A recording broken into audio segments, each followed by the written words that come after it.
Let me please now give the floor to Dr. Maxim Bouev, who will extrapolate a little bit on the scientific and practical point of view. That's the old version of my presentation actually, but okay, I'll manage to do that. Thank you very much for the introduction. I represent here a private sector, Mayfair Research Associates. It's a London-based marketplace. I'll just quickly go through that before I get to the substance of the main components of the presentation. So we actually, our look at modeling risks is much wider, but at the same time, we're sort of financial Uber. We bring together research in academia, and not only in academia, but in academia as well, and the private sector, investors. Why we do that? Basically, what we're trying to do is research is the most expensive part that you need to have, but at the same time, it costs a lot, but it doesn't pay directly. And so, by outsourcing your research, you essentially increase the scope, but you don't reduce the scope, but you reduce the costs. And so, while using our marketplace, we actually outsource the ideas. We basically source the ideas from academia, package them into indices, basically take them to the market and use them. Well, then now investors use them as ETFs and part of their portfolios. But why I'm here basically is that our expertise is especially in modeling and helping researchers model extreme events risks, and cat risk is one of such an event. So much about MRA. So basically I would like to stress two main points today. And the first one, actually I start with the quote from David's presentation yesterday, is that historically, if we speak about catastrophe insurers, historically focused on property loss, but the scope actually of losses is much wider. And well, to add to that, essentially, if you look from the government perspective, for the government, it's like a hobby to play with catastrophic bonds or ILS insurance. The market is small, the size is small, and Kirill Linsky previously said about that. But what governments want to do generally is to reduce economic risks, and cat risk is just is a subset of economic risks, and that's a much bigger problem. Of course, you have a budget, you have a balance sheet of the government, of municipality, of a region, and you want to transfer risks, as much risks off that balance sheet to investors. And cat risks and other ILS securities is just a subset of those risks. So this is one point. Another point is that, well, we speak about a particular, all of us here, we focus on a particular region. So if you start looking at modeling catastrophe risks, the main point is that for majority of countries in the region, still there is not a reliable model to model those risks. That's the fact. And I think there was a slide in Henning's presentation yesterday showing that the majority of securities were issued for the United States, for Caribbean basin countries, for some Asian countries, Turkey, Mexico, of course, on that list as well, but Europe is not covered as much. And then I'll just narrow the focus down into another issue. Assume that we do have a model, a market model that's kind of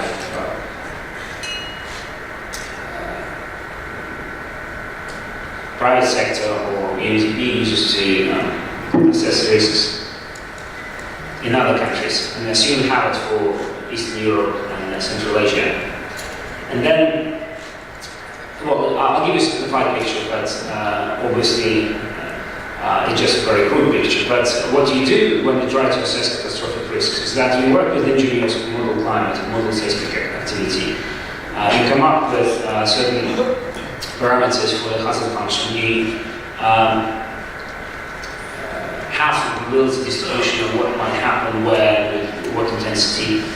And then you look at a map of properties situated in different geographic locations, sort of juxtapose this hazard function onto the maps of properties, and you work out the potential damage that might happen, and then you work out the premium for the bond and so on and so forth. And this is, of course, the caveat is that a very crude picture, but this is sort of first order effect, damage to property, or death of people, or whatever, from a modeling perspective, first order effect. And first order effect, if you look from a scientific point of view, is not particularly interesting. Why? I'm pretty much sure everyone studied physics at school, and at school, one of the important things that you learn in physics lessons is the principle, the so-called Galilean invariance principle. And the law, well, basically the principle says that the laws of motion are the same in all inertial systems. And speaking in simpler words, imagine that you're traveling in a ship that moves smoothly across the surface of an ocean, and you're sitting in the back of the ship. You can see what's happening. And if the ship is not rocking, if there is no force applied to that, you can't really say whether the ship is stationary or moving. And this is the first order effect, the linear effect. So essentially, if you have a model that models only the first order effects, it's like having nothing. The ship is standing, resting. So the most damages happen actually when you start accounting for the second order effects, sort of the acceleration. And how that acceleration happens. And this is brings us back to, again, to yesterday. I think it was Rosalind who mentioned first the critical infrastructure. So let's have a look at this picture. So whatever natural disaster you have, or pandemic for that matter, it hits firstly some infrastructure, and the natural losses, damages happen to infrastructure. But this is only the first order, the first wave. Then it propagates through the infrastructure to businesses and other infrastructure. So here comes the second wave. And it can be much more damageable, and in fact it is more damageable than the first one. And the majority of the models that try to put a number on what really the maximum probable loss mean, they do not take into account the secondary effect. Here's another picture. You can think of even higher order effects like tertiary effects and so on and so forth. That, well, those are taken from two articles on modeling the propagation waves of earthquakes and tsunamis. So here is an interesting picture. This is a picture from a relatively recent publication on Ebola virus disease spread in Sierra Leone in 2014.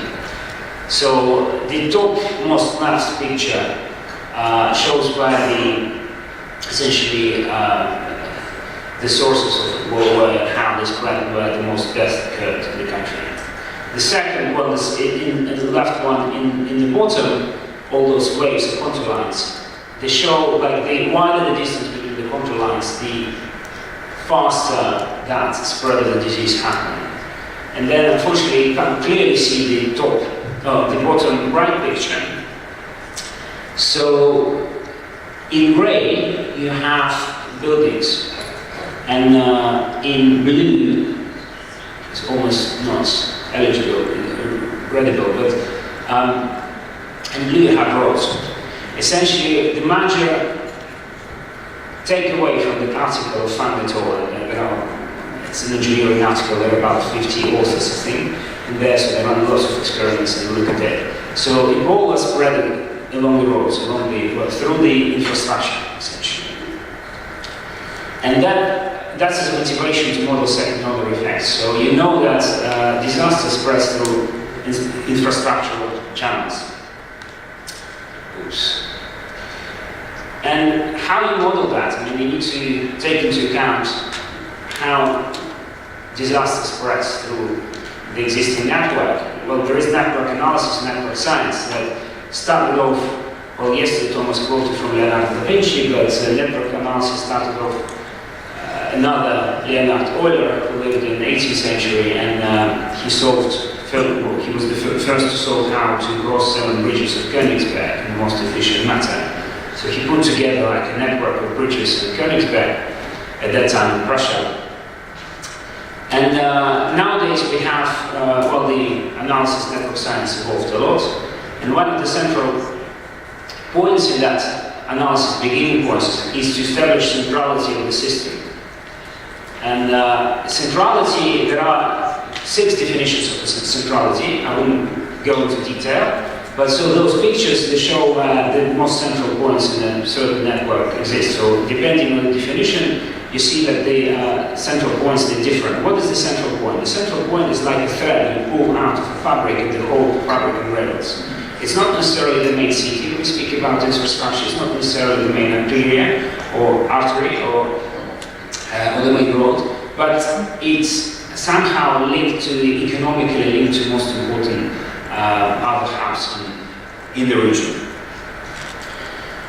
So, and ideally, if you want to speak about narrowly about a good model to put a number on catastrophe risk, you need to take into account those network effects. And network science can help do that. And then, sort of, to start speaking about the needs of the region focus here, what struck me, this is just a picture from the Google map with the Königsberg, Kaliningrad nowadays, shown with the red balloon. So, industrialization in the region of the former Russian Empire, former Soviet Union, happened pretty late. It was forceful industrialization that happened in the 30s. The borders were different.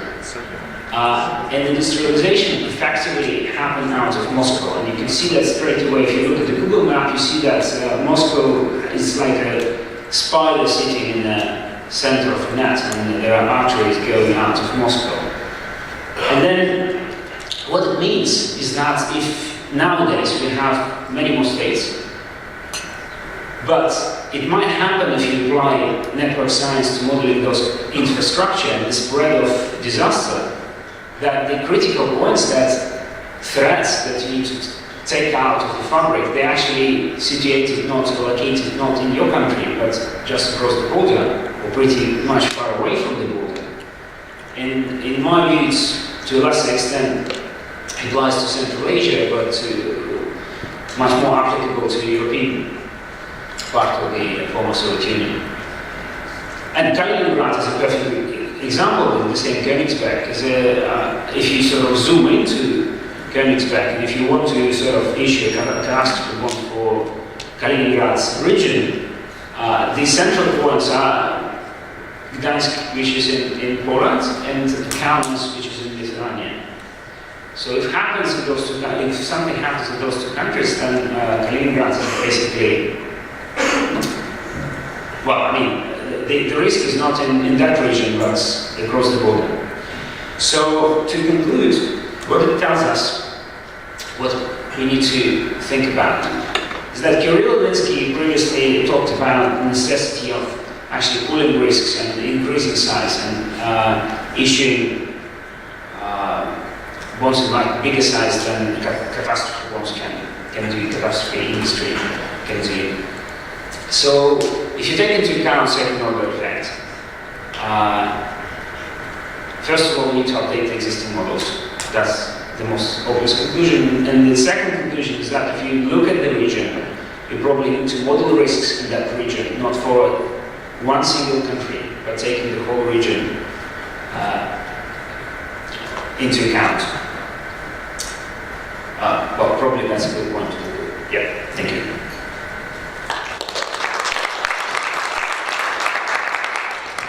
Thank you very much, Maxim.